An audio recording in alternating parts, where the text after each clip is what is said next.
All right. Hello, everybody, and welcome. Welcome to our webinar. I'm like super glad that everybody's here. Give you a couple of seconds to get your sound working and everything. And before we go ahead and jump in and get started, next, I want to thank everybody for supporting Every Cat Health Foundation. Next slide. Next slide.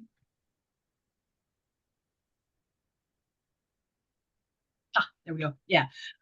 Sorry.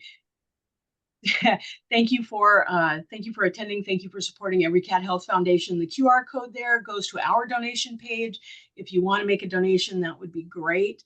But I do want to tell you about a special event that's happening right now. We have a young actor and filmmaker from Los Angeles who unfortunately lost his cat to CKD, and his friend lost his cat to feline cancer. And this young man, Joey Luthman, rather than saying, wow, somebody should do something about this, he said, what can I do about this? And young people, they have the greatest ideas in the world. He rides a one-wheeler, which there's a picture of it there. I didn't know what it was. I had to look it up. He is riding a one-wheel, which is a motorized skateboard with one big wheel in the middle, and that's the only thing, from Los Angeles, California to Maine, almost 4,000 miles to raise money for Every Cat Health Foundation, specifically to fund CKD research and feline cancer research. So his trip started October 1st. His goal is to be there by mid-November. And his goal ultimately is to raise $1 million. So you can actually follow him on his Instagram and TikTok. He's really amazing. He's got a great film crew with him. They're very entertaining. There's also some places where you can see where his ride is going to be going. So if you happen to be in one of those areas and you want to, follow along and maybe wave at him as he goes by or stop and talk to him, I'm sure he'd be thrilled to do that. But he's really, really a sweet young man. And he's got, like I said, he's got a great crew with him. As of today, he's in Oklahoma. And so the ride is going well so far. But that QR code will get you to his donation page, which is actually an Every Cat donation page. I will put the link into the chat here shortly as well. So if you can support him at all, remember you're supporting us and you're supporting kidney research and cancer research. So that being said, thank you all for being here. I'm going to turn this over to Kara Burns, who is going to introduce our wonderful speaker, and take it away. All right. Thank you, Virginia, and thank you everyone for being here today. Happy National Veterinary Technician Week to all the vet techs out there, and to both Virginia and to Allie.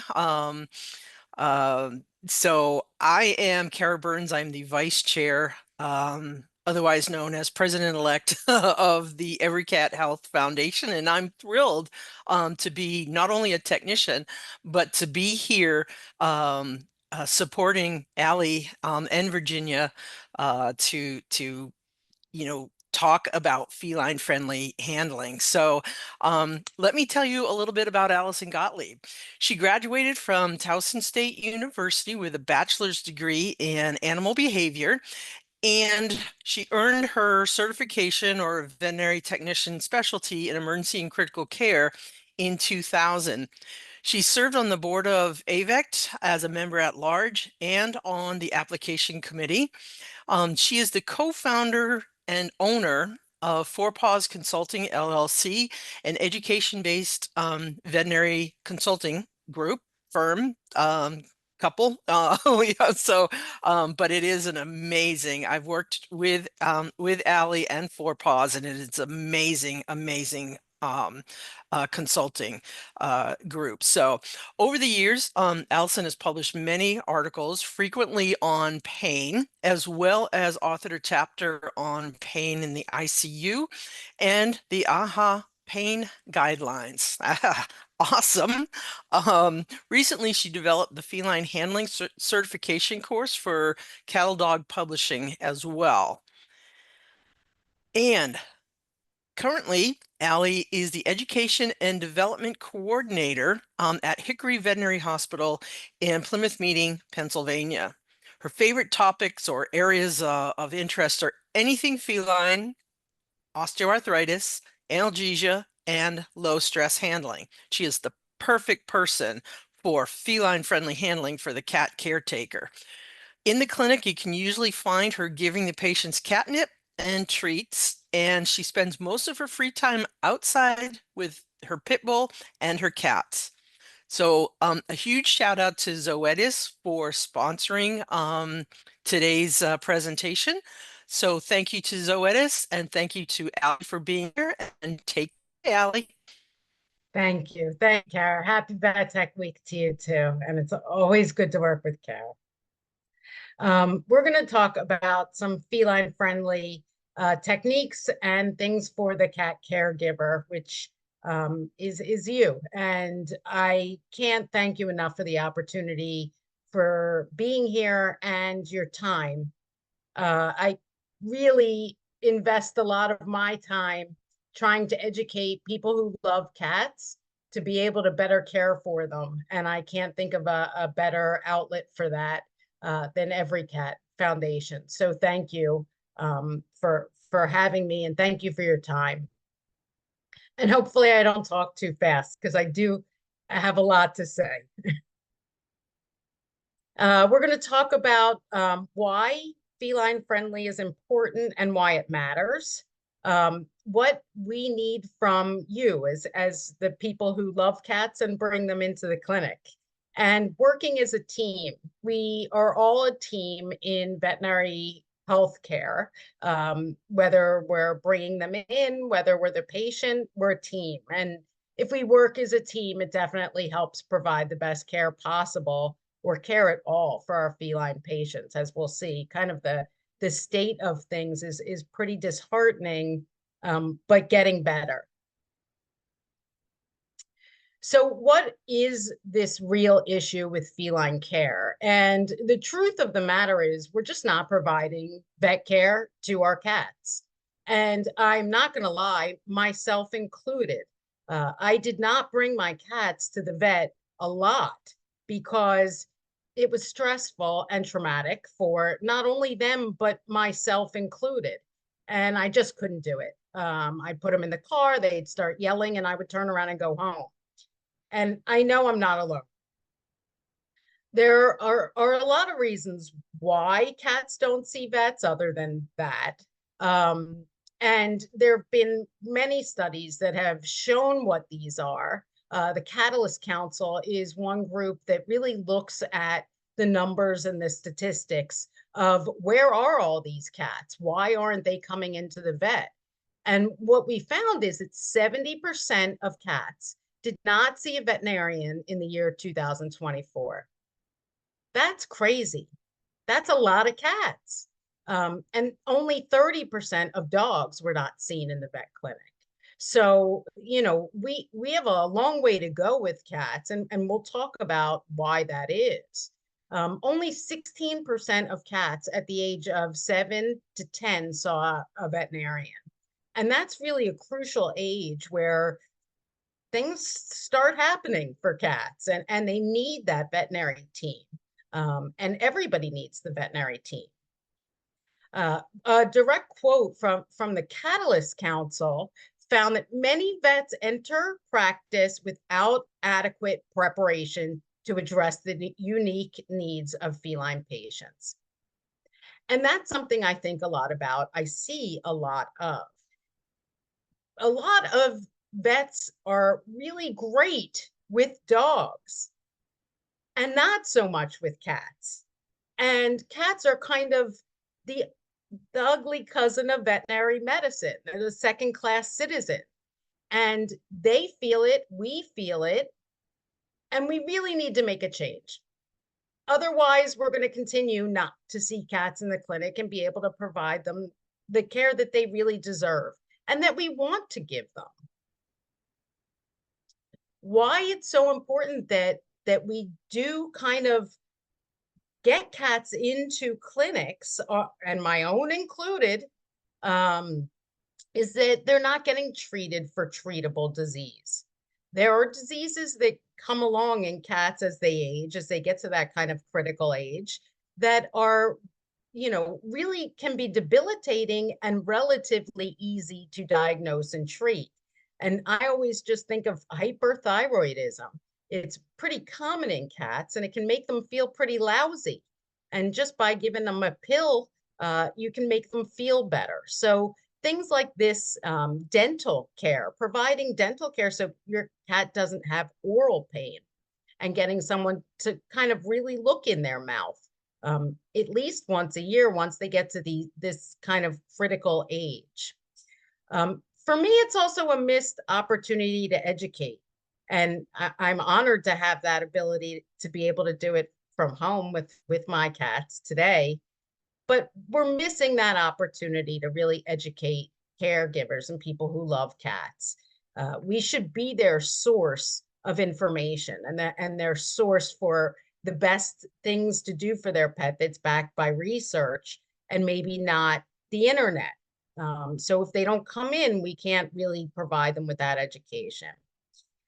And when it comes to cats, it's all about behavior changes, whether it's a physical problem or whether it's an emotional problem.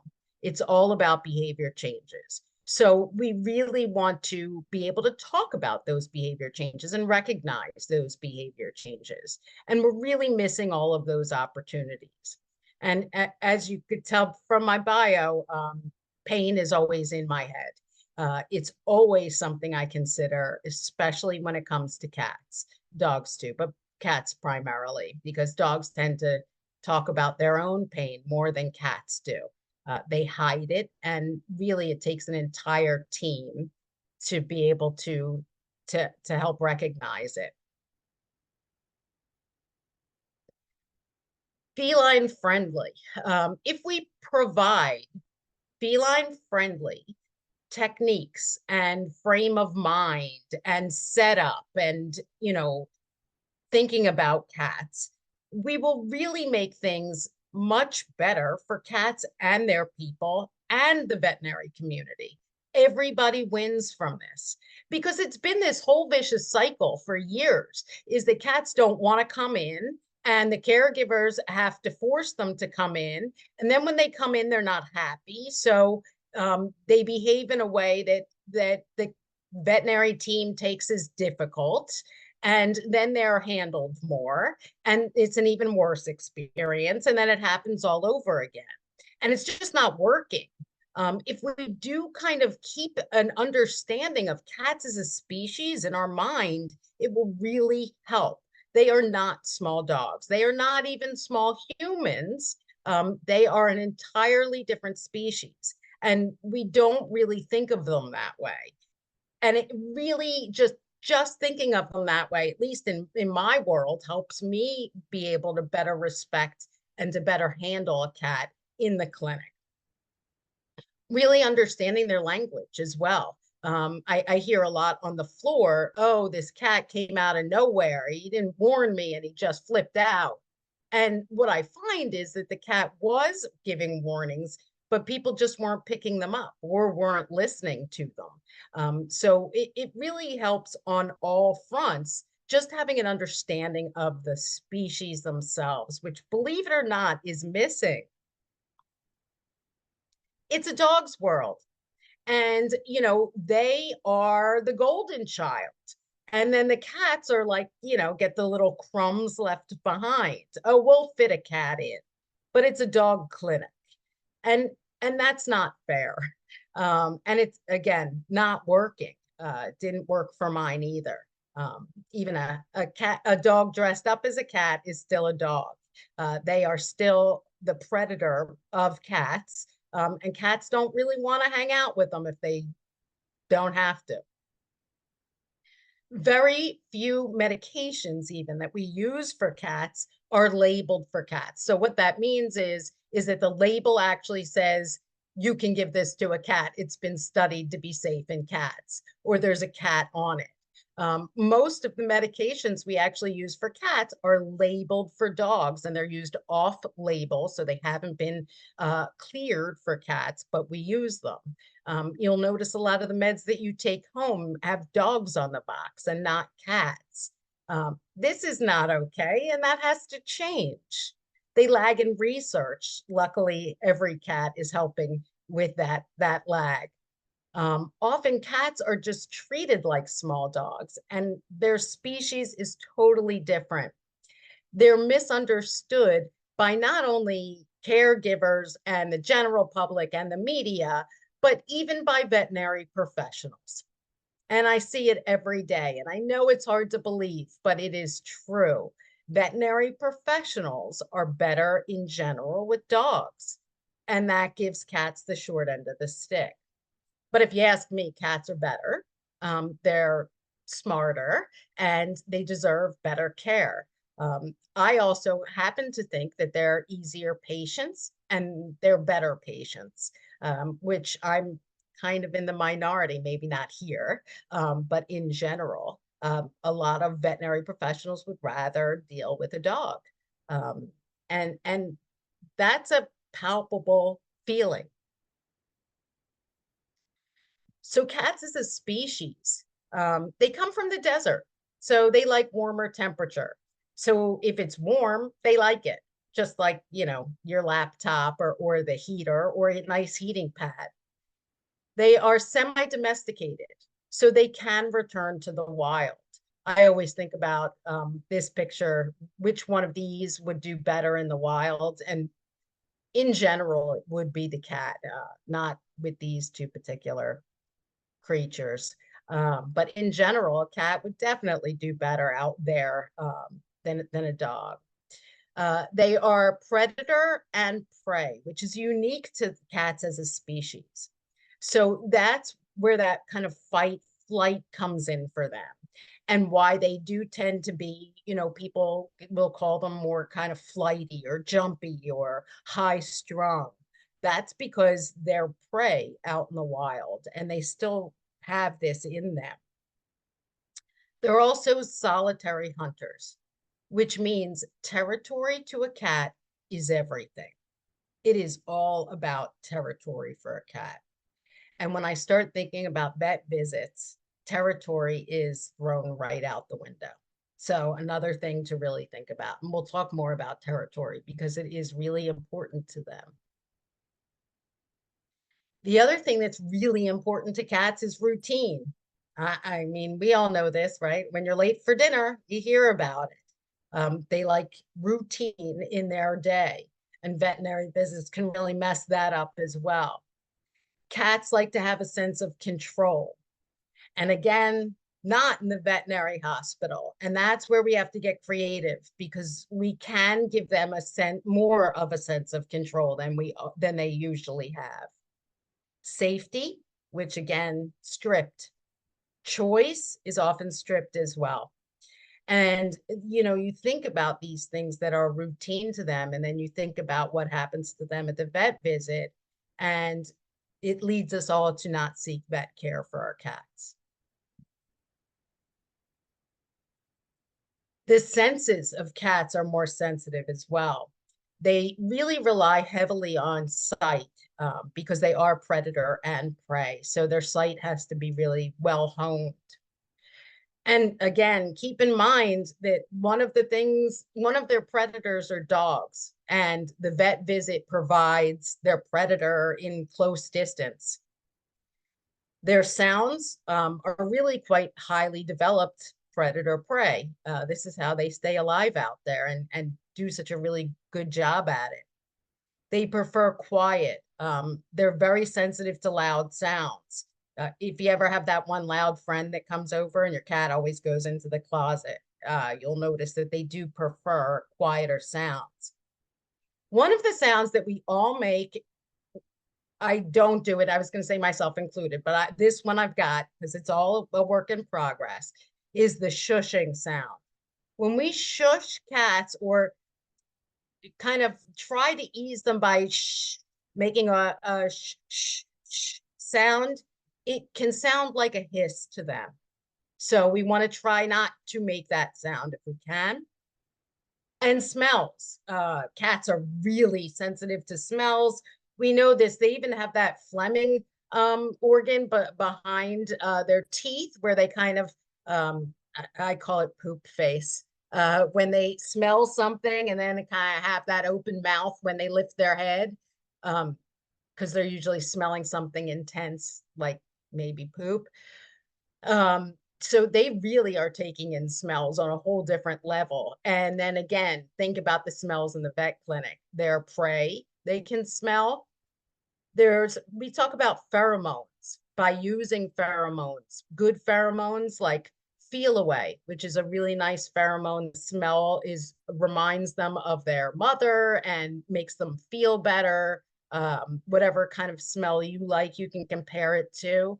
But there's also negative pheromones, and those exist in the clinic. And those are other stressed animals giving off negative pheromones. So we want to really make sure that we're thinking about those as well. And the one thing that I see, especially being in emergency medicine, is the use of rubbing alcohol.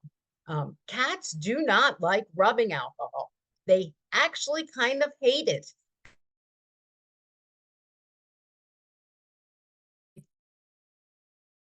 All of it. And at least in the ER, they are doused in alcohol, like covered from only us. So you can imagine being more sensitive to smell. So I try to avoid using alcohol whenever possible in the clinic. You can use other options like witch hazel, which is an astringent but does not smell, and chlorhexidine scrub we use for things diluted or offend them. So when I think about a cat veterinary visit, when a cat going to the vet, I think of an alien abduction. And perhaps this contributed to my lack of veterinary care for my pets, because nobody's really looking for an alien. Well, hopefully nobody's looking for an alien abduction. But I try to put myself in the cat's shoes. And I imagine that I haven't left the house in at least a year, but let's be honest, it's probably been more like 5 to 10. And the last time I left the house, I didn't have a good time. So I'm not looking to leave again. And I really imagine that they feel like they've been abducted by an alien. The one person that they trusted, that they loved most in the world, picks them up, shoves them in this spaceship, which I think of as the cat carrier. And then you're car sick because the carrier or spaceship's rocking back and forth. And then you land on this planet and there's all of these alien monsters, which are dogs and humans. Their senses, you're being bombarded by bad smells and sounds. Then you're being pulled and prodded. Samples are taken. The things are removed. You're put in painful positions. You're yelling, please stop, I'm scared and this hurts. And they're not listening or they don't understand you. And it just gets worse and worse. The more you yell, the more they pin you down.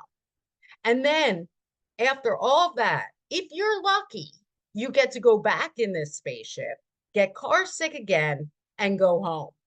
And when you go home, you're shunned by your friends, your buddies that were your friends a couple hours ago. And the person that you trusted in this world is now hunting you down and shoving horrible things in your mouth. This is what I imagine they experience. And maybe why I'm so overly sensitive to them every time they arrive in my clinic, because they're having a really bad day most of the time. And we want to use the tools that we have to make that day not seem like an alien abduction. I'm not saying it's going to seem like a trip to the park or the beach or the greatest day of their life, but we can certainly compromise somewhere between the two to be able to provide care. Otherwise, they're just not going to come. People aren't going to bring them. I'm not going to bring mine. Not going to lie. Everything is violated by these hospital visits. If you think about it, their territory's been ripped out from under them. I mean, my cats don't like it when I move furniture. I can't imagine how they must feel when they're put in an entirely different place that really just smells awful and feels awful, and then bad things are done.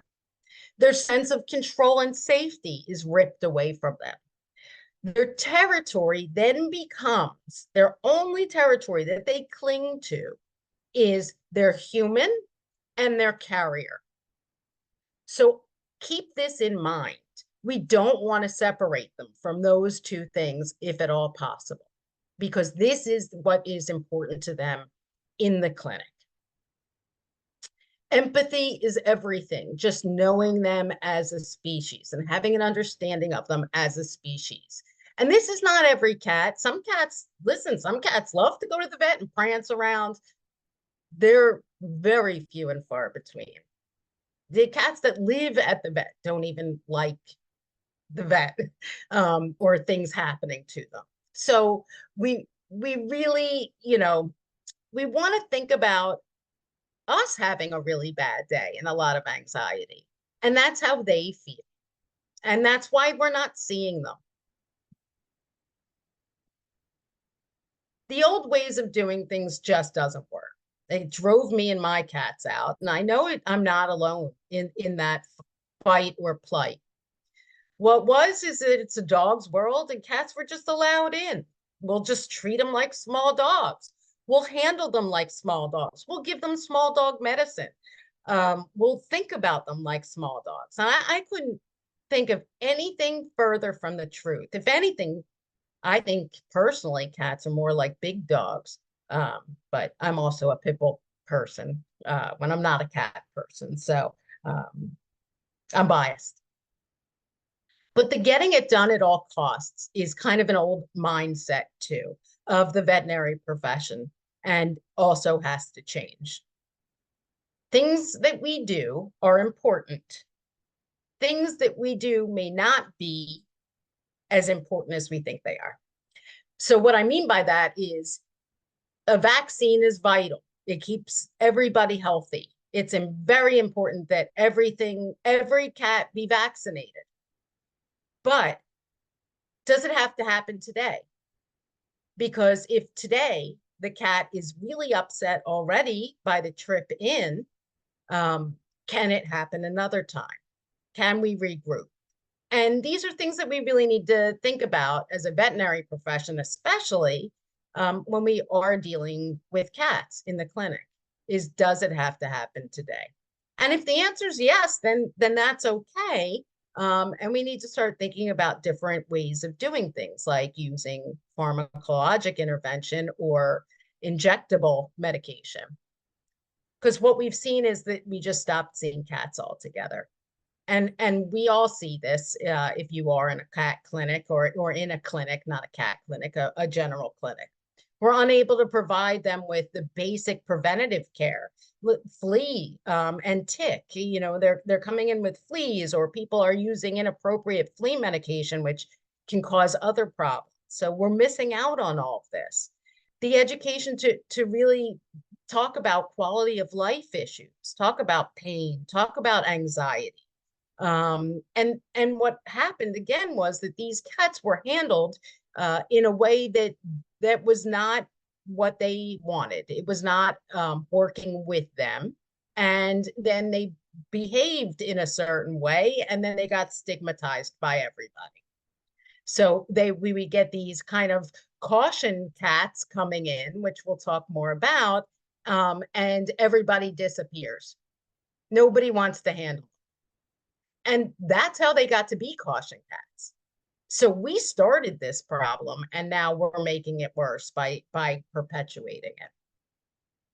So we really want to speak their language, be able to read cat and be able to speak cat, and see how they're feeling, because it's not like a small dog. It's quite the opposite. Not only just read them, but listen to them as well. And that will help give them a sense of control, which is incredibly helpful. Our cats don't want to hurt us. They don't want to hurt the vet. They don't want to hurt the vet tech.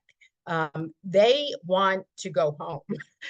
They want to be left alone, and they don't want to be touched. And when we don't listen to them is when people get hurt. And it can escalate to what looks like aggression, but is just really anxiety turned aggression.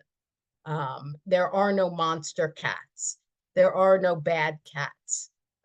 They are just good cats having a bad day. I say this all day long, and it's really true. And, you know, if the caregiver is with the cat, they can attest to this. You know, we hear our cats hiss at the vet. They never hiss at home. We never hear that. Growling. These are things we do not hear at home.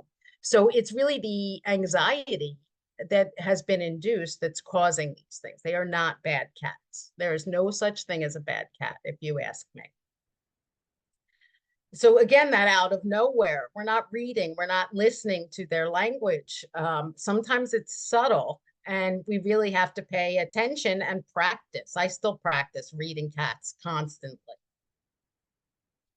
The relaxed cat has ears forward, their whiskers are out to the side, they have no tension in their lips or their muzzle, their pupils are normal, their tail is out. You can see my friend Tom there on the bottom is letting it all hang out. He is quite relaxed. He's taking treats and he's not making himself small. And then we start to see more signs of stress in cats. Their pupils are dilated. Their pupils could also be dilated if they were given medication, though. So this is another thing to keep in mind. Their ears, not only just flat, but sometimes they're just turned a little bit to the outside, as you can see in this white cat here. The black and white cat, they're just kind of turned a little bit. Licking their lips, turning away. They just want to pretend you can't see them, so you'll stop whatever it is that we are trying to do.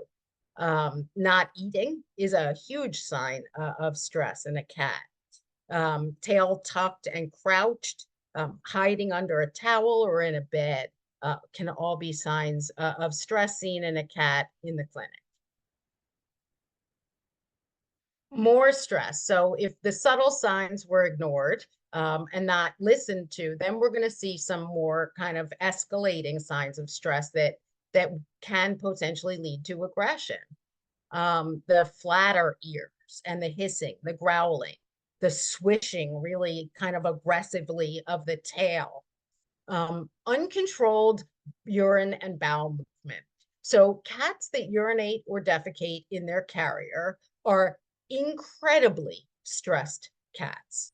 And these are cats that we really need to regroup on. And we'll talk about what regrouping means, but cats don't want to be sitting in their own urine or feces. It goes against everything about a cat. So if they are, that's an incredible amount of stress. Increase in their breathing rate, respiratory rate. This cat in this picture is screaming, "Don't touch me," because if you do, I have no choice but to be aggressive. But please just don't touch me and everything will be fine. So if we don't touch him, everything will be fine. The problem is when we go to touch, which sometimes we have no choice. So how do we listen? What does listening mean? You know, besides telling them, "I'm listening, sir." If signs of distress are seen, if we are seeing any of these signs of distress in these cats that we just talked about, consider changing your approach or give them a minute. But maybe the way, you know, we're holding them isn't working, or whatever we're trying to do is not acceptable. And we want to try to do it a different way and compromise with them. Maybe they just need a little break and a snack, like my friend Leonard here. He likes churro and a couple of minutes in between doing his nails. We want to redefine what is important today also. If the cat is really sick and needs care, that's different. But again, if it's a vaccine that can be scheduled, you know, next week with different medication on board, let's do that, because it's going to be more beneficial to the long-term care of the cat. If it has to happen, then we want to consider, you know, giving them some injectable sedation, so they can wake up at home and pretend it didn't happen. We have these really great medications that we can give them that are even some of them reversible, so we can pretend it didn't happen and take it away when we're done. We need to be using them a lot more and using them quite frequently. And if it's not urgent, send them home, give them some pre-visit anxiolytics that we'll talk about, and try again a different day. If they're already on anxiolytics, maybe change them up, add some more. Think of a different plan. We talk a lot in vet med about kitty minutes, which means cats' stress escalates, and we really have kind of a short time to work with them. And kitty minutes are actually a real thing. And so if we have a plan of what's most important and what we have to get done today, and we do it right away, that can be much more helpful for the next time as well. Maybe the first time we learned to do the injections first, and the blood work after, or vice versa, and we kind of follow the lead of the cat on that one. But this all starts at home. The entire process starts at home, and Feline Friendly starts at home. Not only to ease everybody's trouble and get them there in a low stress manner, but also stress is on a continuum. So even if you think about your own anxiety, you know, when it starts, it can be kind of mild, and not that big a deal, and you can kind of distract yourself out of it, cat videos and mantras or whatever you can kind of talk yourself out of and come back to base. But if you don't deal with it when it's kind of mild, and it escalates or gets worse, then it becomes too high, and there's really not a lot you can do. I like to think of it like the light system, because it's easy, right? Red light, yellow light, green light. Green light means, hey, I'm having a good time, like my friend Tom there, laying out there, letting it all hang out. Yellow is, you slow down. You can keep going, but just slow down and work with me. And red is, you've already upset me. I'm not coming back. I hate you all. And, you know, we want to ensure that we stay in the green and yellow area, because once we get to red, it really is almost too late. I've seen a lot of times serious injectable sedation not work because we waited till they were red. And then we have to use a lot more, which is less safe. So everything really needs to be in that green yellow zone, because red doesn't work. And why this is so important is because we need caregivers to keep that red away before they even get to the clinic. Because what often can happen is, you know, the spaceship came out of the garage, the cat's like, oh my God, I'm going to that alien planet again, and went under the bed. And then the caregiver had to physically pull the cat from under the bed and shove them in a box and have them screaming the whole way to the veterinary hospital. And then you know, they plunk them down on the table and open the door, and the cat is just having a very bad day at this point, hissing, growling, swatting, and then it really becomes too late. So we're going to talk more about that, because this is integral for cat caregivers to know. Pretty much the rule is, if you're bleeding, it's not happening, and go to the doctor. But working as a team will help this happen, and red not happen before they even get through the door. because I can't tell you how many cats are red coming through the door. So it all starts with the carrier or the spaceship. And cats are very smart, if you ask me. And they know when this thing comes out of the attic or the garage, because that's usually where they're stored, what's going down. And all of a sudden, now they're going from green cat at home to red cat on fire, just by the sight of this carrier. And then this used to stress me out too. And I know I'm not alone. So what is recommended and what has been very helpful for me is I leave carriers out in my living room all the time, or wherever if you don't want them in your living room. But leave them out all the time. Let it become a piece of furniture. Put a blanket in there. I have catnip and treats and toys, and I often have somebody hanging out in there. That's where they sleep. It's a nice little den for them. So when it comes time to go to the vet, I usually have to kick somebody out of the carrier to put the cat that has to go in there. So that keeps, that light system, it keeps it down in the green and yellow, just by leaving it out. And the other thing we can do, if for really dedicated caregivers, is carrier training. I am not that well put together to do the carrier training. I'm not going to pretend I am. But what I can do is take the lid off the carrier and leave it in the window where the cat already sleeps. That's Ernie. And Ernie doesn't like the carrier in general, but he does like to hang out on that window that's actually right behind me. He spends a lot of time there. So I just took the top off the carrier, put a fuzzy blanket in there, and now he hangs out in there quite frequently. So it's not that horrible way to go to the vet. What you want to eventually do, if you're a good cat caretaker, unlike me, is to eventually put the top on and then put the door on and let them sleep in there. So you'll kind of see them increase more of the carrierness of it all, and slowly get them to accept it. But this all keeps that red light at bay. The other important thing about carriers is the best carrier to have, the safest carrier to have, is a hard plastic carrier. I know they're not that pretty, but they're really easy to clean, which is a plus. And you want one where the top comes off, whether it's screws or clamps. And you'll see why, because we're going to use that carrier like that for a lot of things in the clinic. But that is the safest way to transport. It's not sexy like the backpacks, but the backpacks are really not great for the vet visit. They're good for maybe other things. The other thing that we all do wrong with cat carriers is carry them by the handle.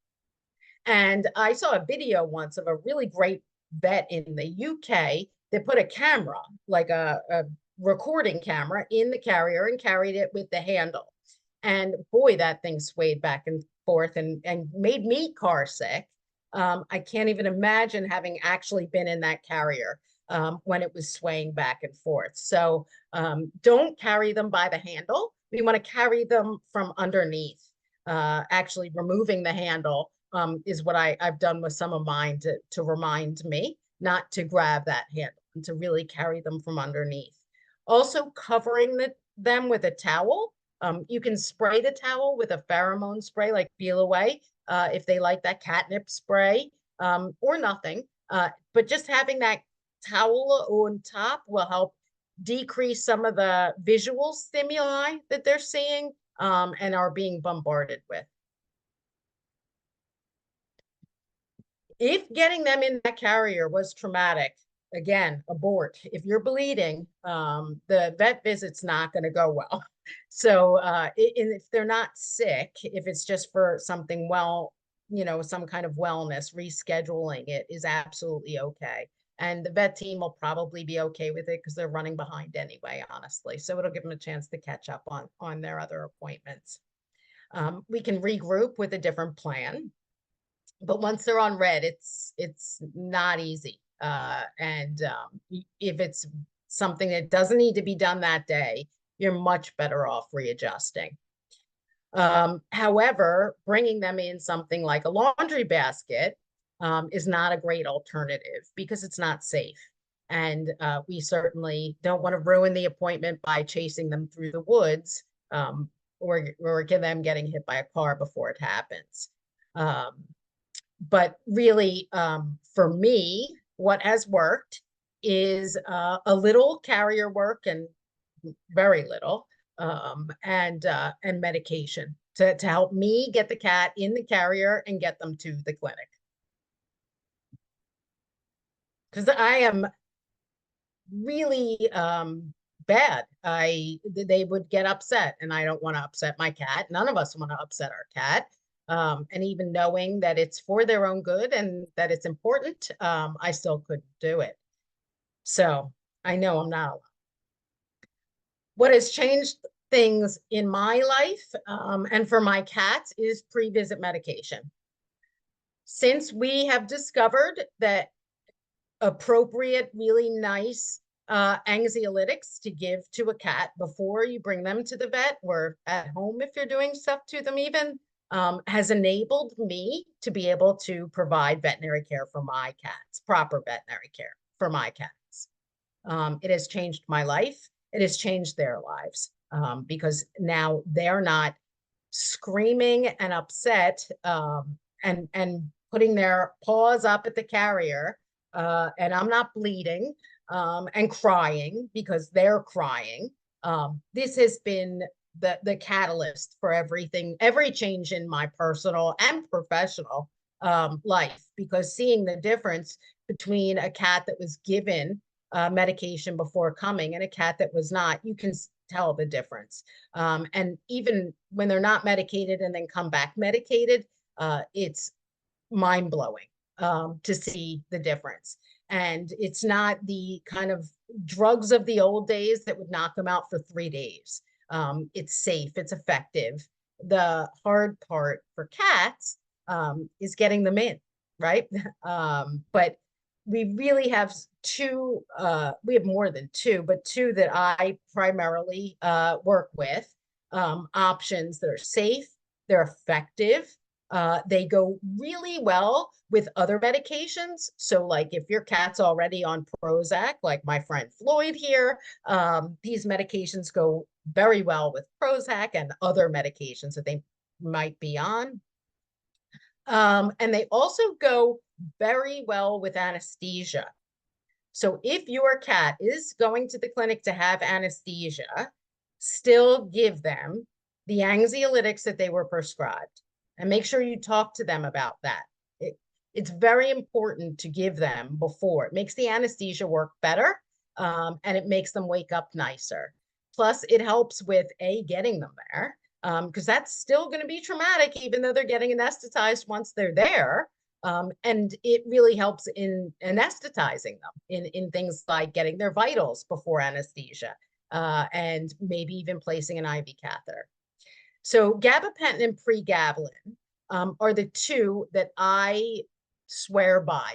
I swear by these two medications in cats for pre-visit anxiety.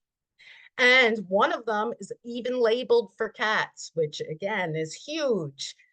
There's a cat on the box, and I'm going to show you a picture of it because it's so rare and shocking. So we're getting somewhere. We're admitting there's a problem. Gabapentin is a fantastic medication for anxiety in cats. I give it 2 hours before I have to put them in the car. And I always say, no cat leaves my house without 100 milligrams of gabapentin 2 hours before they get in the car. The big ones, the little ones, the sick ones, the healthy ones, the chill ones. There is going to be anxiety related with putting a cat in a carrier and removing them from their territory. Unless they do it every day, and there aren't that many cats out there that do it. And even then, the vet visit is still going to be anxiety inducing. So no cat leaves my house because I also can't handle it. Oftentimes, veterinarians will recommend giving a dose the night before and then giving a dose 2 hours before leaving. They've done several studies that came out and said that the night before dose is not useful. So I don't recommend giving that night before dose. And there's a couple reasons. Number one, it's because getting meds in cats is not always easy. And what happens sometimes is that they get that night before dose, and maybe that was so traumatic to do that the morning of dose doesn't happen. Or, you know, the cat has caught on to our tricks, and I'm going to teach all my tricks, and will not fall for it the second time. And I've seen cats that had their gabapentin wasted on that night before dose, and they're not getting that morning of dose, and it really doesn't help us. So I just do the morning dose, or the 2 hour before dose, the 2 hours before you get in the car. There's also a medication called meropitant or Serenia, that if your cat gets car sick, if every time you put your cat in the car, they get sick, and then they won't eat at the vet, or worse, I can't feed them. I really like feeding cats. Or I can't feed them because they get car sick. My heart breaks, because there is a really great medication that was made for that. But there's a dog on the label, and it does say for dogs only on the box. However, it's used off label in cats, and it is safe for us to use in cats in general. And I do give it to my own. We can add other medications if needed. Some people use liquid gabapentin.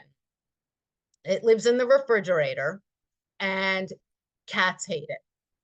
I can't imagine giving this to one of my cats. They foam at the mouth. This is the other problem with the night before dose. If they're given liquid gabapentin the night before, and you give this medication that your veterinarian asked you to give, and now your cat is running around the house, foaming at the mouth, freaking out, looking at you like, why did you do that to me? I thought we were friends.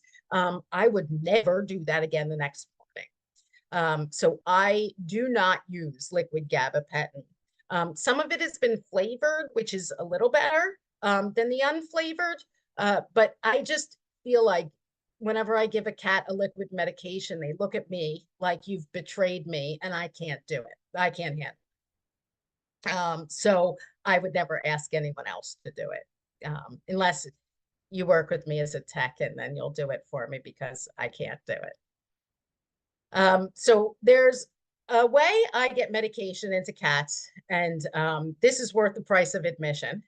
It's called shake and bake. This has also changed my life personally for my own cat.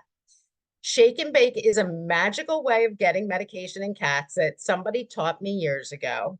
And Floyd, my own cat, gets medication every day, and this is how I get it in him, because I cannot manually pill this cat. So you take a pill pocket. It doesn't have to be pill pocket brand. It could be any kind of pill wrap.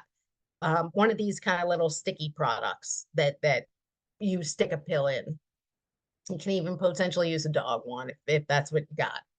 And take just a little piece of it and flatten it out, and wrap the pill in it. So we don't want to use a whole pill pocket, because then it's too big and they'll catch on, because they're not stupid. So just kind of to coat the pill in this pill pocket. And then you want to take something called Fortiflora. And there's a picture of it here. It's made by Purina, and it's a probiotic. And everybody used to tell me, oh, cats love this stuff. And I'm like, no, they don't. They're cats. It's good for them. They're not going to love that. I was very wrong. Very wrong. Cats love this stuff. And it's got to be the Fortiflora. Whatever they do to it, it's magical. And Floyd will not eat canned food unless I put Fortiflora on it. And then he'll eat half of it, and I have to re-Fortiflora it. They love this stuff. So cats that are not eating well, Fortiflora.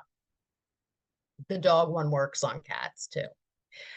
So you take this pill that's just coated in the pill pocket, and you put Fortiflora, the powder in the pouch, on top of it, and roll it up. So it's like coated in it. That's why it's called shake and bake.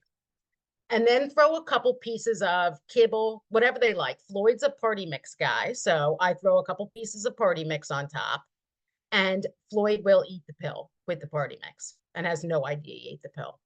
And I do this with 2 pills every night with Floyd, and with 1 million cats in the clinic. And 9 out of 10 cats in the clinic will eat the pill and not even know they ate the pill. It's life-changing. It enables me to medicate my cats and to get gabapentin pills in so I don't have to betray them with the liquid. One thing I will say about gabapentin, and now, so you know I have a deep love now for this medication. It has changed my life in a deep way, and it's cheap, which is even better. It's controlled in some states, but it is not an ideal medication for pain. So if you are giving it for pain, you want to make sure you're giving it with something else. It's good for anxiety. It's good for sedation. And it does make them a little loopy and stoned, but that's okay as long as they're not driving home. And I don't recommend them driving home. But it is not great for pain. If you check out the AHA pain guidelines, there's a lot more information on that, but really it just kind of makes them sleepy. So if they are in pain, we really wanted to make sure that we're not only assessing it, but using something else as well. We'll talk more about that.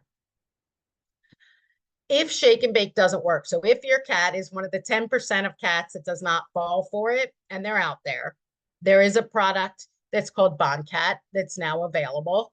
It's been available for a little while, and this is quite magical for a few reasons. Again, there's a cat on the box. It's labeled for cats. It's made for cats, which is rare in our world. It's pregabalin. So it's very much like gabapentin. It just causes less sedation than the gabapentin. So it'll be less stumbly. Still shouldn't be driving, but will be less stumbly bumbly. It's a liquid. And now that I've told you how horrible liquid meds are, this is a good one. This particular liquid has no taste, and you can mix it in with a little bit of food and they'll eat it. And I also don't recommend mixing liquids with food, but we'll talk more about that, except in this case. I have yet to hear, and if anybody has heard about a cat that would not eat with the Boncat, let me know. I have yet to hear of any cat anywhere that has refused the Boncat. So it's really quite life-changing, and provides less sedation. The label says 90 minutes to 2 hours. In the experience I've seen, it's more on the 2-hour kind of mark of giving it beforehand. But what I hear over and over is, for the first time, my cat didn't yell in the car the whole way over here. And that's huge for the cat and the person driving. So really a magical option, and very easy to administer to a cat. It does live in the fridge, but it is not crazy expensive, as I usually expect with newer things. Speaking of food, hungry helps. So we want to make sure that these guys are hungry for our snacks when they come in. Giving them these pre-visit meds will help them eat because it will reduce their anxiety. And they actually found that they work as well as appetite stimulants for cats that are hospitalized. But cats, remember, they love routine. So by not feeding them breakfast, everybody loses their mind in the house. If you have more than one cat, everybody's freaking out, even the dog, at least in my house. So you've upset the routine. So you want to make sure you keep that routine going, but keep them hungry. So the key is to just feed them a very small meal, like 1/4 to 1/3 of what they normally eat. If they are having a planned anesthesia, ask that the rules may be different there. You still want to make sure you give them their anxiolytic, and a few pieces of party mix with that is fine. Also, bring their favorite snack. If your cat likes weird stuff, bring it. I had a cat that really liked popcorn. So I used to bring popcorn every time we went to the vet. If they have a flavor of party mix that is their favorite, bring it with you. Especially, bananas or something weird that, cats, they like weird stuff sometimes. So bring it with you because that will certainly help distract them. Catnip, some cats really love catnip. I have it at the clinic, but if you're not sure if they have it or not, you can bring your own. Churu or those tube type snacks. A lot of them really love those and they're pretty easy to bring in. But if they don't, like Floyd, you can bring some party mix. Floyd does not like anything soft, despite the fact that he has no teeth. So the other really important thing about being a player in the team of cat vet med is that you as a caregiver who brought them in, you are their advocate. You are allowed to say no. I'm going to say it again. You're allowed to say no. You're allowed to say no to certain things that you don't think your cat would like. You're also allowed to say no to bringing them in the back. And we're going to talk more about that. And it's not that horrible things happen in the back, because in my experience, horrible things don't happen in the back. What happens in the back is more anxiety. And that's really what happens back there. But you are their advocate. They need an advocate. Humans need an advocate too. It's not that the veterinary team wants to do bad things to them. It's that they have a different mindset. And a lot of times, and this is speaking from somebody who's a member of a veterinary team, we forget and we just kind of are trying to get through the day and doing the things. So reminding us is really important and quite helpful. If they do want to take the cat in the back, I would highly recommend just letting them know he does much better with me, or he does much better in the room if you need to leave the room. He likes when I sing to him, and you can't do that in the back, or at least they don't want you to. The other thing about having everything done in the room with you present is that you have more time to get your education, get your questions asked. We all love to ask questions about our cats. Ask questions, suck everything you can out of that appointment. The other reason is because when it comes to handling, you know what they like, you know what they don't like, you know what spots they like rubbed and what they hate having touched, and you can recommend them not do that, which is really helpful for the cat and the team. In the exam room, pheromones are great. Feel Away is a great pheromone. But once they're in that exam room, then after about 20 minutes, that becomes their territory. So this is one of the main reasons why we don't want to bring them in the back. They finally got used to this territory. Why are we going to take them out and make them get used to a whole nother territory? And that takes time. They should really stay in the exam room. I can't tell you, especially on the emergency side of things, how many times I've seen cats brought in the back and their anxiety increase to aggression the longer they spend back there, even if you're not touching them, just by being back there. Back there in the back, it's not some, horrible den where animals are tortured, but it's often a big open space with dogs and a lot of people and a lot of lights and a lot of smells. And they're predators right next to them. And usually my cats, at least, and I know I'm a bit of an introvert, but my cats aren't usually exposed to more than 2-3 people, 4, and in the back there's 6, 7, and they're all strangers. They all sound weird and smell weird. So the back is really, I always say it's no place for a cat. And it really isn't. They claim the exam room as their territory. There are humans there, there are carriers there. They're finally getting used to all the smells they were bombarded with. Let's leave them there. Let's not bring them back. Blood pressure, blood, all of these things can be done in the exam room. And if a caregiver does not like the sight of blood or can't be around that kind of stuff, which is fine, I will usually recommend they step out of the room and we stay in the room with the cat, not moving the cat to a second location. Carriers at the vet. You know, even if it was difficult to get them in there and we all feel like they hate them, at the vet, they love them. That becomes their territory, their home. And a lot of caregivers are quick to open up the carrier and pull the cat out, which is the cat doesn't necessarily want. I think we think they want it because they were so hard to get in there, like, get them out, get them out. And they were yelling in the car. But actually in the vet hospital, it's less horrible to be in the carrier. So we don't want to pull them out. We want to kind of open the door and let them decide.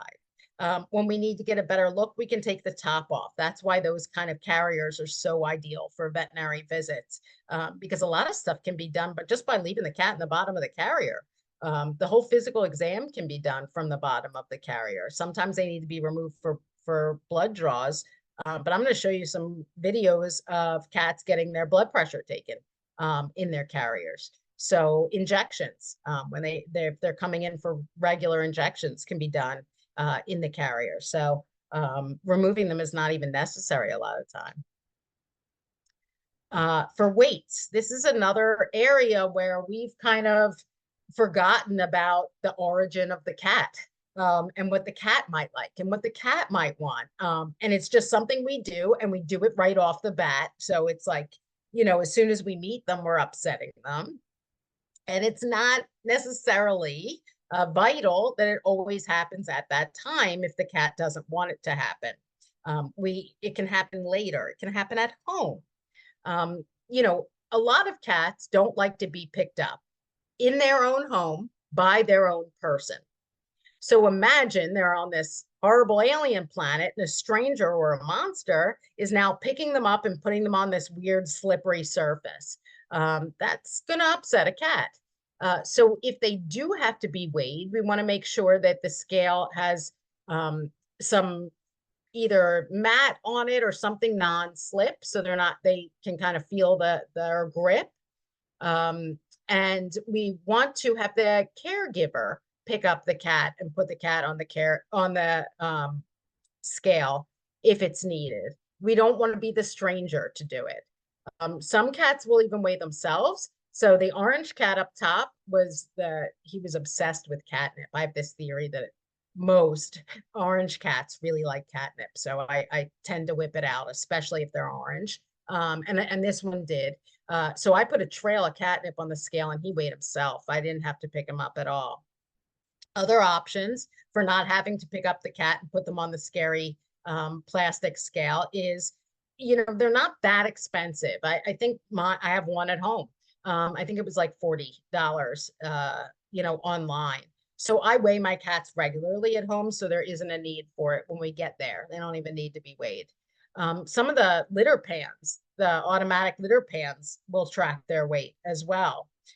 Or you can weigh the carrier and write the weight of the carrier on the top of the carrier. So then we can weigh the cat in the carrier and don't have to remove it. If you just have a regular human bathroom scale, you can weigh yourself, and then pick up the cat and weigh yourself with the cat, and then subtract the weight. So these are all kind of different options that we can use rather than picking up the cat and plonking them on the scale as soon as they get there. Estimating weights are okay too. For cats, you know, they don't vary in size that much.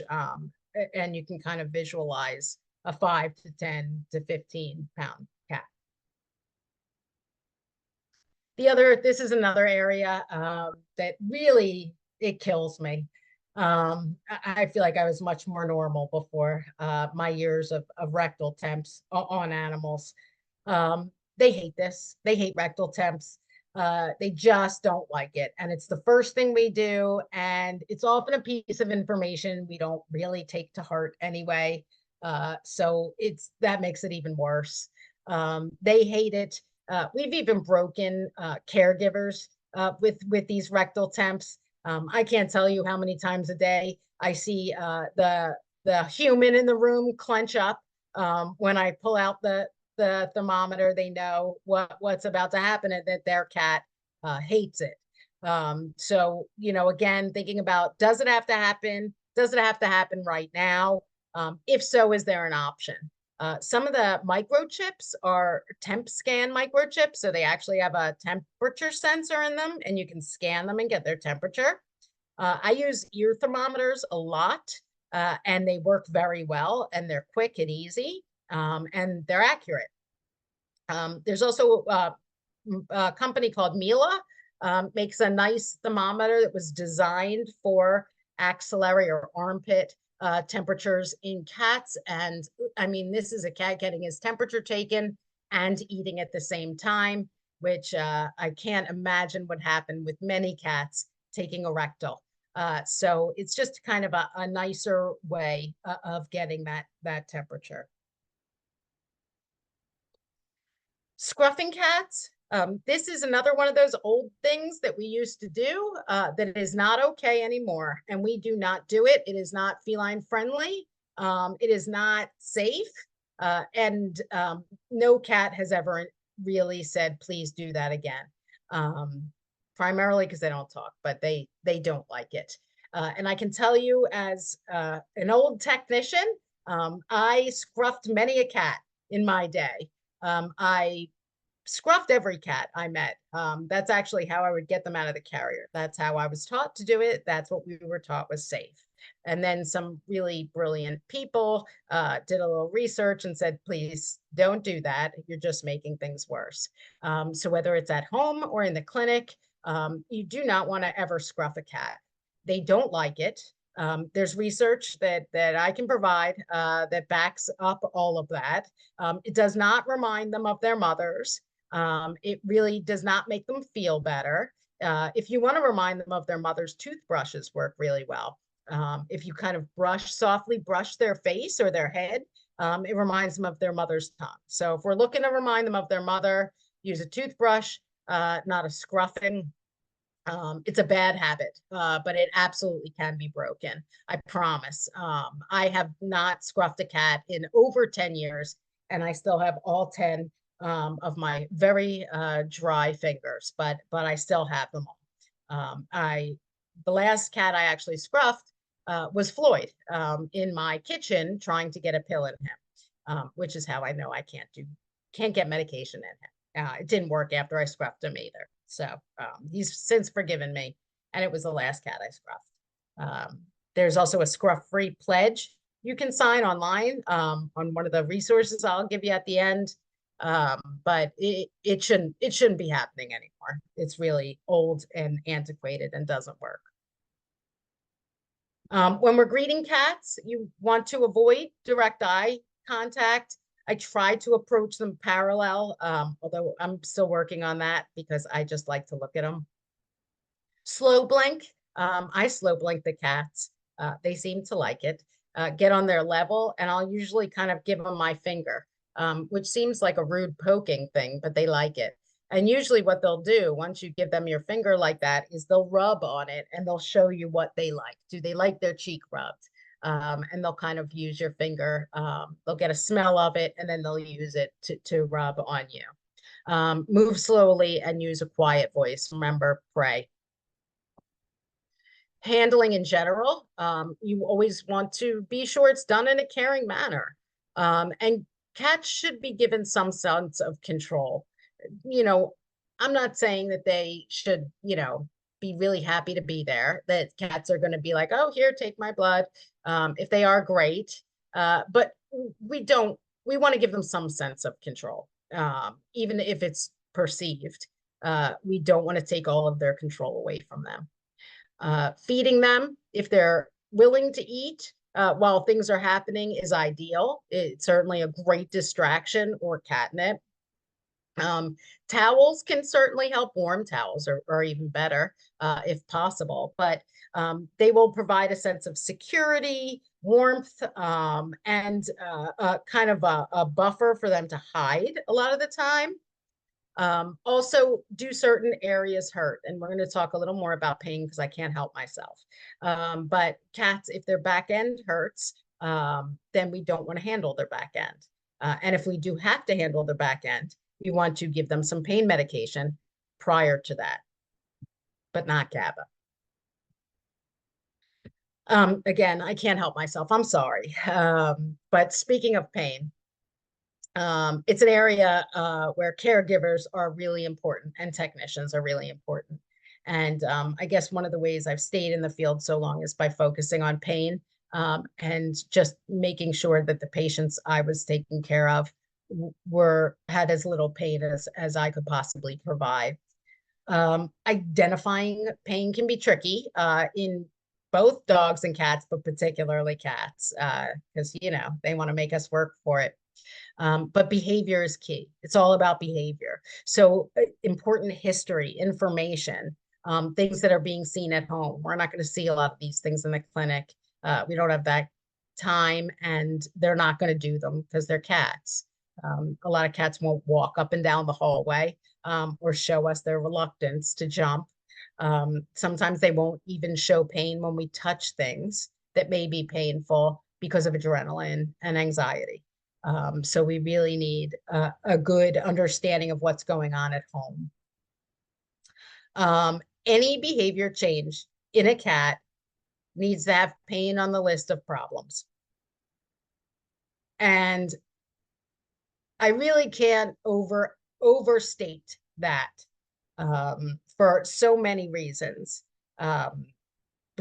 Besides the statistics and all of that, it's easier nowadays to help these cats with their pain almost than behavior. Pain's almost an easier problem. But cats don't have a lot of ways of showing pain, and they don't want to show pain because they're wild animals, and the lame gazelle at the back of the pack is somebody's lunch, and they know that, and they don't want to be lunch. So they're gonna not show us their pain. So we have to look for it, and we have to look for it in behavior, and we have to look for it in subtle behavior. Things like aggression towards other cats, towards humans, accidents, peeing or urinating or defecating inappropriately, decreased appetite, not jumping up on things or hesitant to jump up on things. And this is something that we usually don't really realize until somebody says something or asks. So why it's also important to get them to the vet so they can ask. Really anything can behavior change can be pain in a cat. And we want to make sure that we're not missing pain, because nobody wants to miss pain and wants their cat to be in pain. The more we continue to learn about osteoarthritis in cats, the statistics are stunning, disturbing, and eye-opening. And personally, what I've seen out in the vet world is we really didn't have anything to treat these cats with, at least not in the United States. So identifying it would have just made things worse. So we're way behind now that we do have something. The options for osteoarthritis treatment are usually other than, you know, making changes at home and heat and all. You can do physical therapy if your cat will accept it, and is going to be a non-steroidal anti-inflammatory medication. Onsior is the one that's labeled for cats in the United States. However, in the United States, it's only labeled for 3-day use. In other countries, it's labeled for chronic use, but not in the United States. What is labeled for pain in the United States is a product called Silencia. It's not a non-steroidal medication. It works differently, and it doesn't kind of go through the kidneys. And so we worry about kidneys in cats always. That's just what we worry about. It's a once a month under the skin injection. And I have to assume that everybody on this call knows a cat who's had their life changed so much better from Silencia. Floyd absolutely has. And one of the things that I noticed was that Floyd was beating up the rescued pit bull that I had brought into my house, which, you know, is normal for some cats, but not Floyd. Floyd, I call him the welcoming committee. He's a pretty laid back guy. It's on my lap now. But anything that comes into the house, dog, cat, he doesn't care. He's like, hey, welcome. This is where we pee. This is where the food is. He's very welcoming. And this particular dog, who was afraid of its own shadow, he wanted to kill. And that wasn't like him. So I gabbed him. I brought him in. I did it, blood work and a physical exam. And everything was normal. So I started him on Silencia. And he has not gone after the dog since. And you can see from this picture, they're actually kind of friends now. So he was having pain. He was having some osteoarthritis pain and taking it out on the last creature that came in the house, which happened to be this poor, terrified dog. So that's why I really am emphatic about things being evaluated for pain, behavior changes. And on top of that, pain doesn't have to happen for a lot of different reasons, but quality of life is really important for cats. Cats live in the moment. They are not looking to see their grandchildren get married. So they really want to be pain-free. It needs to be considered and discussed with everybody on the team at every visit, not just when they're old and sick, at every single visit. There are great quality of life scales online that you can do for quality of life. And there's a wonderful app called the Feline Grimace Scale. Sorry about the dog picture. I try not to, but he is, again, wearing a cat hat. And it's just a screenshot of this Feline Grimace Scale app in yellow. It's free. It's an absolute free app. And it was designed by some really brilliant cat doctors for cat owners and caregivers to be able to identify acute pain in cats. And it goes through 5 kind of facial action units to identify. You can take a picture and then send it to your vet through the app. I highly recommend it. It's free. For chronic pain, there's a really nice checklist on the Zoetis Pet Care website. There's an OA quiz, and you can take this quiz and email it to your veterinarian. And it goes through some of the signs of what pain may look like. Oops, sorry. So that was just a picture voiceover of a cat in pain and not pain. For venipuncture, we often take it from either a back leg or a jugular or neck vein. And in cats, usually the neck is preferred if they are a cat over the age of 10 and have some pain in the back end. They can sit up in the front. Cats, again, giving them that sense of control. They can sit up, and this cat was even eating while we were taking blood from the back leg of this particular cat. And keep watching for those signs of anxiety and distress while we're doing these things and while these things are happening. This happened to not be an owned cat. It was brought in by a rescue, but if this cat had a caregiver that brought it in, I would probably have them offer the churu and not put it on the paper towel, but paper towels work too. At least they did for this particular cat. Blood pressures. We're taking blood pressures on cats, especially if we're afraid of CKD, and we're all afraid of CKD. Let's be honest. Or they may be on medication. These are most accurately done with the caregiver in the exam room, and there has been research that proves that. You want to do it first. It's okay to give gabapentin before the visit because your blood pressure is not really going to be accurate if they're clinging to the ceiling. That you want to get creative with them. Usually their tail works best because you don't have to touch their feet, and they can eat and still be in their carrier. This is kind of how we got creative with one patient that was at the clinic for cardiac evaluation and really liked churu, but didn't want to come out of his carrier. So what we did was The one tech fed Churu through the side of the carrier, and then we were able to get the blood pressure from the other side on his tail. He didn't even notice that we were taking his blood pressure. So when the doctor said, "Do you think it was accurate?" I said, "I do." This one I'm pretty sure about. There was no pinning down of the cat or upsetting him. I really don't think he noticed, which is not only good for him, good for us, and good for his blood pressure, and good for the team, because we were able to kind of monitor his signs afterwards and get creative. This cat that's being held by its caregiver in that first picture was one of these 5-star caution cats that nobody could touch.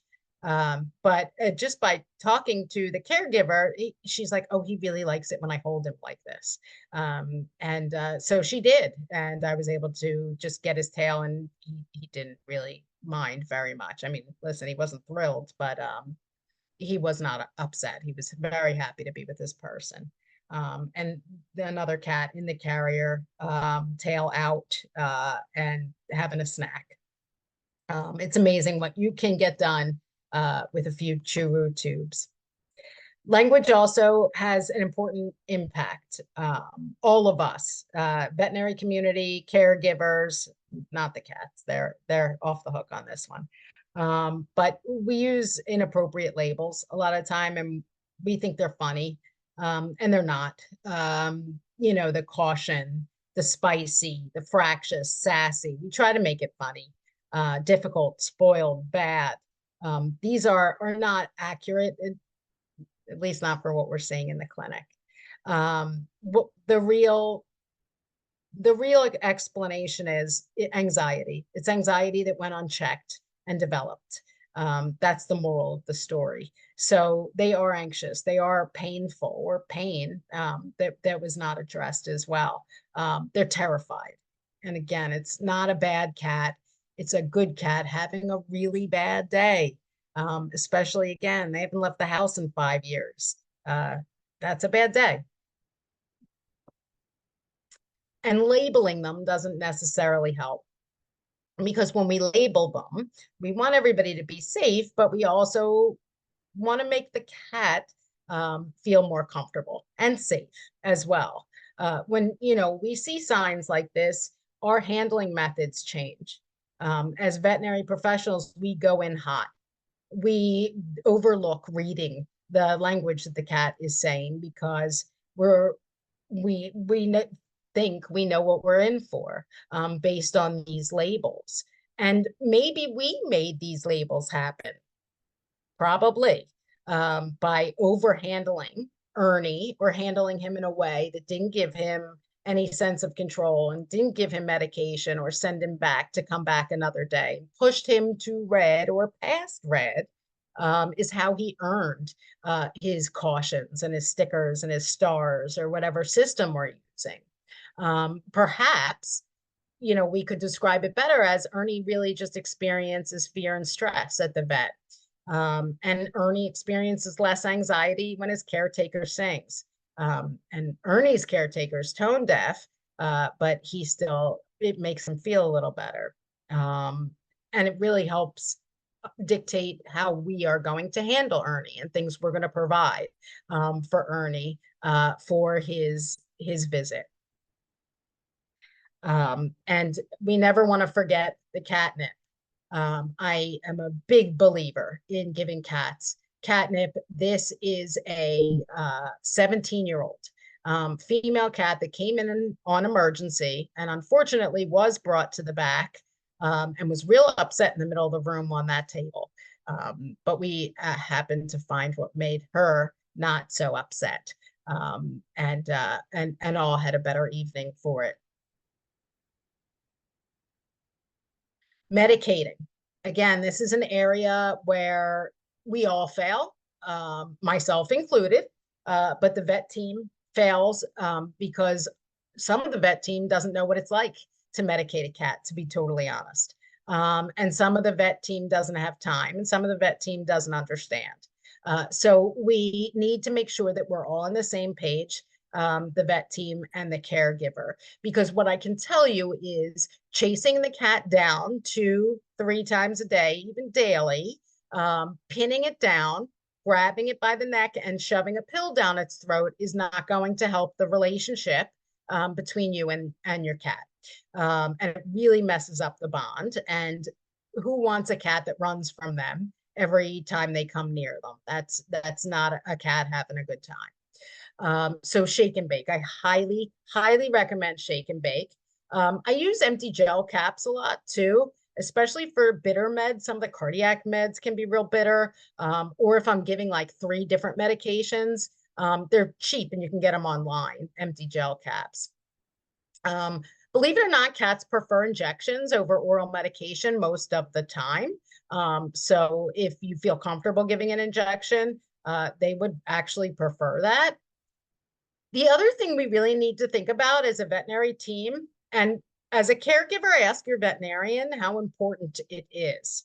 I think we don't stop and think about this. And I can tell you, my cousin had a calico that had some GI issues. And we all, know calicos can be infamously not great patients.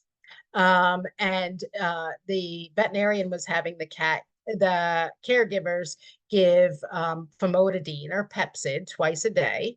And this was incredibly traumatic for them and the cat. And famotidine is not a life-changing drug. It's not going to necessarily help the health of the cat immensely. And it's not going to make a sick cat well. So, asking how important is this is important. Your cat would want you to ask. Some of the stuff we give just because, and we want to make sure it's not one of those that if we're having trouble getting it in.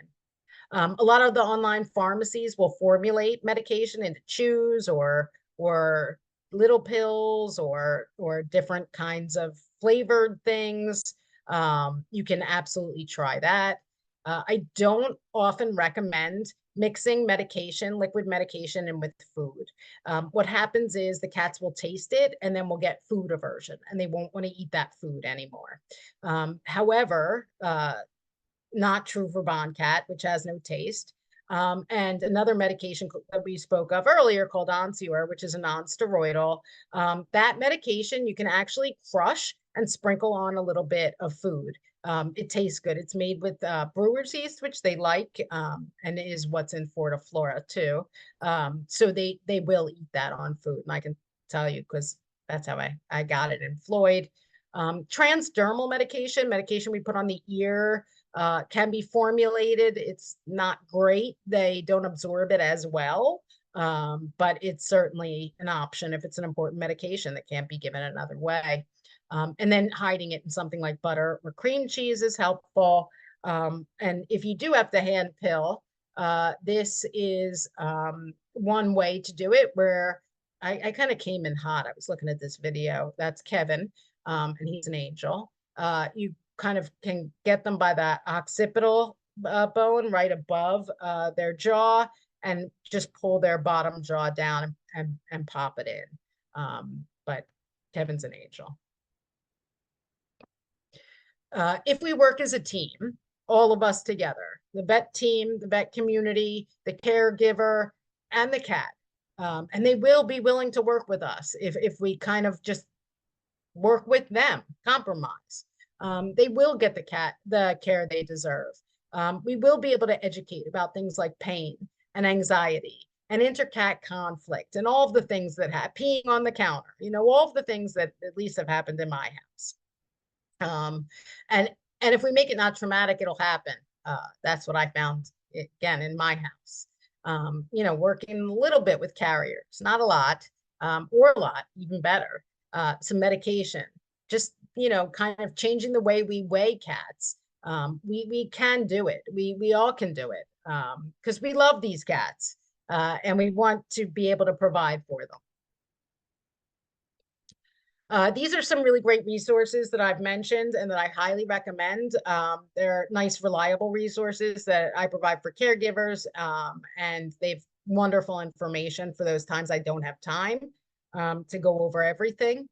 And these are my motley crew.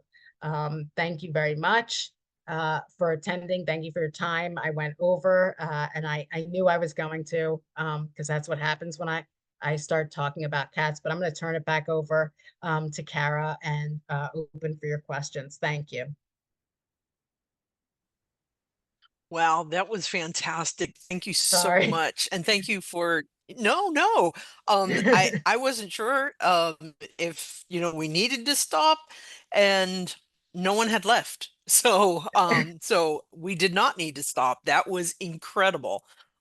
Thank you for just your willingness to work with all of us, talk with all of us about what is in the best interest of cats. So we have some wonderful questions. I know Virginia has a couple of questions as well. So if you're ready, Allie, Yeah, the okay, the I can first talk about cats question. all day. Yeah, I know. I didn't know if you needed to like take a breath or you know. So what is your thought about topical gabapentin applied to the cat's ears? I do not have a lot of experience with it myself. I haven't used a lot of it. What I can say based on topical everything else is stuff just doesn't get absorbed that well through their skin. And if I would recommend, if it's a cat that will not take it orally, would be Boncat. Okay, awesome. Thank you. All right. Um, the next one is from Faye, and she wanted to first thank you for your presentation. And her question is kind of long. So she says, I have two female cats, both 5 years old, and they are both spayed. One of them had her teeth cleaned in July, and when she came home, she kept her separate for 24 hours until she was off sedation and to keep the smells away from her other cat, like you were talking about earlier. The next day, the cat that didn't or that did go to the hospital chased the other cat. She thought she was playing, but the cat let out a very loud scream. She had to separate them again for a few days, and so now the cat that did not go to the vet hospital is scared of the one that did. She's still hissing at her daily 3 months later. And they can be in the same room. That's the best at this point, but not close. They used to be cuddly. So do you have any ideas how to get back to that? She thinks she believes she tried everything. So any thoughts, any ideas? Yeah, I mean, and especially if she tried everything, I'm going to assume she did all the like slowly reintroducing, like their strangers kind of business. The Feel Away plugin, I like the plugins. I would certainly Yep. recommend that. If you try to make it positive when they're together by providing snacks and all of that, but it sounds like because it's been going on for a while, it's time to talk to your veterinarian about using something pharmacologic. Your veterinarian will recommend either, or anything, but something like maybe GABA short term, just to kind of break the cycle, or maybe something long term like Prozac. Prozac is a really fantastic drug for cats. They really do love it. Dogs, not so much. So maybe if your veterinarian thinks that that might be something that your cat would benefit from, it doesn't have to be forever, but it certainly can be helpful in the short term. So I would say talk to your vet as well as the plugins and all that kind of business. And you're talking about dosing the cat that stayed home, the one that didn't really Yeah, get yeah, Yep. yeah, because that cat, at least what I am assuming might be happening, was traumatized by the, and that actually really hammers home how these smells affect cats, right? This cat didn't even go to the vet. It just smelled all the stuff on its sister, and it was enough to traumatize her. But yeah, absolutely. That it sounds like it might be time for some pharmacologic intervention, but see what your veterinarian says. Great. Thank you. Thank you so much. Virginia, did you want to jump in with a question, Yeah, or I do you was want me gonna, to keep so this is going? an interesting question, talking about wellness clinics, and I'm assuming that they're talking about like a high number, wellness clinic or something. She's talking about if they have somewhat feral behaviors, is it better to sedate them or dose them before exam and vaccines? I would say absolutely. And they should probably, depending on the level of feralness, but absolutely, they should probably also get injectable medication, potentially to be handled at the vet's office, depending on how they're acting. And giving them the orals will help the injectable work better and get into the cat. So and you know, I'm a firm believer in, at least in my world, my cats just don't go anywhere unless they're on GABA, because there's anxiety in the carrier, despite the fact that they like it, and in leaving their territory. So my answer is always going to be, if you can get it in them, absolutely.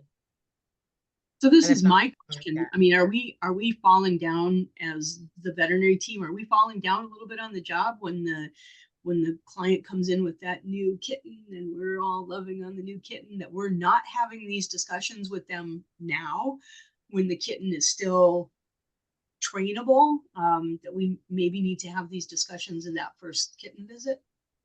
Absolutely. And thank you so much for bringing that up. Absolutely. They are not born hating the vet. Usually for the first visit, they'll eat. I get excited when I see a kitten. I'm like, oh, it's going to eat for me. And then the older ones, they're like, so yes, absolutely. We can change all of this that way.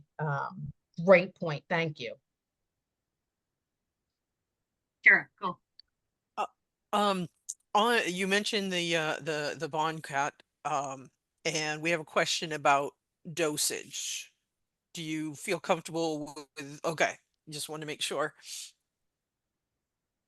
I think the question is, what is the dosage? Oh, it's written Sorry. right on the bottle, but it's about, I think it's like 0.1 mil for every kig. So it winds up being a half a mil for a 5 kg cat. Okay. And the bottle itself has 2 mils in it. So typically it's 4 doses for your average 5 kg cat. Okay. Great. But Thank it's not you. a ton. Yeah, it's a small volume. And that's the beauty of it, is that it's not some random dog or human medication that we're using on cats. It was made for cats. So it's good. It has no taste. It's a Yeah. small volume. They thought of it all. Yeah, so that's the volume. It's not a ton. Great Okay. question. Thank you.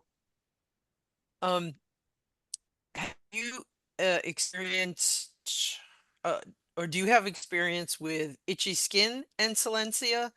And have you seen cancer at the silencia injection spot? Personally, I've never seen cancer anywhere related to silencia.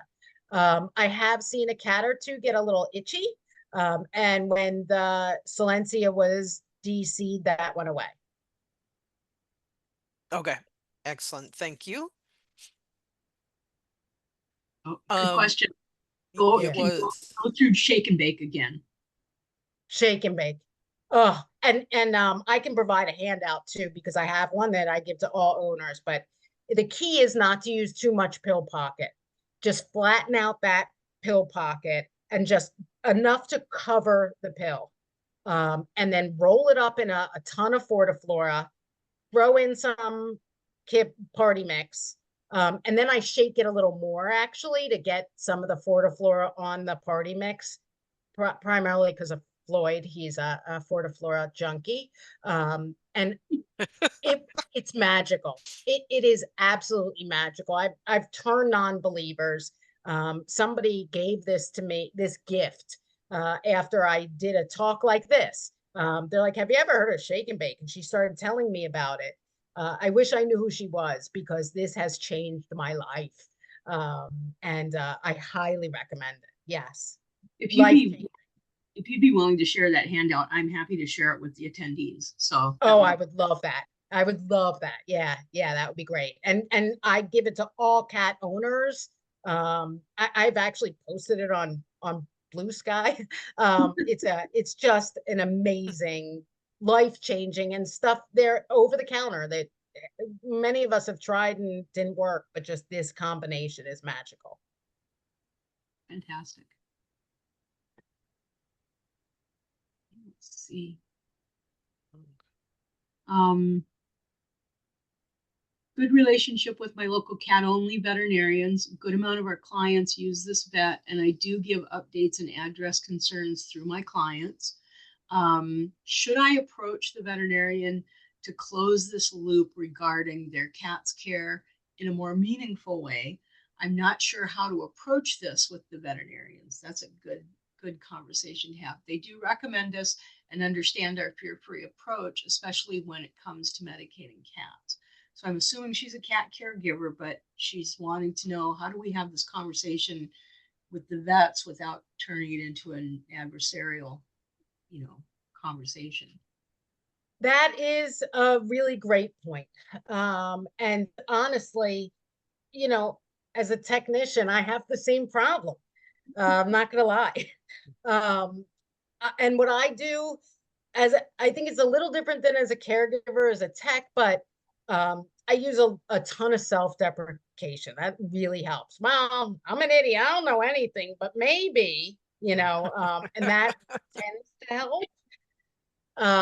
But as a caregiver, I would just say use your cat. Advocating for he prefers or she prefers this kind of handling. And this, so just simply using your cat as blame it on the cat. It's the one time where it's okay to blame it on the cat. Just say, I always tell people when they on triage in emergency, when somebody wants to take their cat and they don't want them to take their cat, I wouldn't let you take my cat. Especially you're a stranger in ER, and my cat's sick, and no. So blame the cat. Say the cat doesn't like to be handled that way. The cat doesn't, the cat would prefer, and you can't argue with that. I mean, you can't. I can't. So, and just for people that are asking, yes, this is being recorded, and our plan is to put it up on our YouTube channel.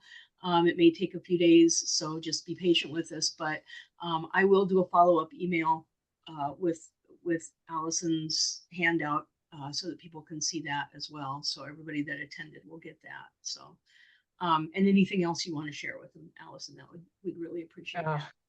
One thing, when you were talking about pain, so I left practice. When I left practice, we were still doing the flip phones. So, you quit laughing, Kara Burns. The thing is that smartphones now, a video of your cat at home is, I've seen that be so helpful to a veterinarian when you're trying to describe something. Just do the video and say, this is what he's doing at home. I think that's an excellent option for getting an accurate description of a behavior. Absolutely. Great point. Thank you. Thank you for bringing that up. Absolutely. Yeah, because they're not going to do it in the clinic. Like, they're not like people aren't videotaping their cats, right? Right. True. All right. Any other questions? Alison, you've gone way above and beyond, and I so appreciate this. Kara, the three of us are technicians. Are our job is oftentimes the advocate for the cat. And I think that, you know, if you're a cat client and you don't feel like you're being treated correctly, or your cat's being treated correctly, take the technician aside and say, look, we need to do something different here. They're not going to be offended. And if they are, maybe a different vet is in your future. So yeah. I love that. I love that. All right, one more Absolutely. time, I want to remind everybody that Joey, he is out there riding his little heart out. He's going to be, he's got a few stops along the way. He's in Oklahoma right now. You can find his map is on his Instagram and TikTok too. But please, let's help him raise as much as we can. Like I said, the goal, he shot for the moon. And even if we don't reach the $1 million, we're still going to be up there high, but we do need definitely people to support him for sure. So absolutely. So thank you all for being here today, and thank you, Allie, for going, as Virginia said, above and beyond, and for sticking with us while we all had questions. You have definitely given us all points to make cats' lives better, and that's what we are all about. So thank you so very much. Thank you, Virginia. And happy Vet Tech Week to anyone out there that is a veterinary technician, and to everyone, thank you for joining us today. Thank you. Thank you.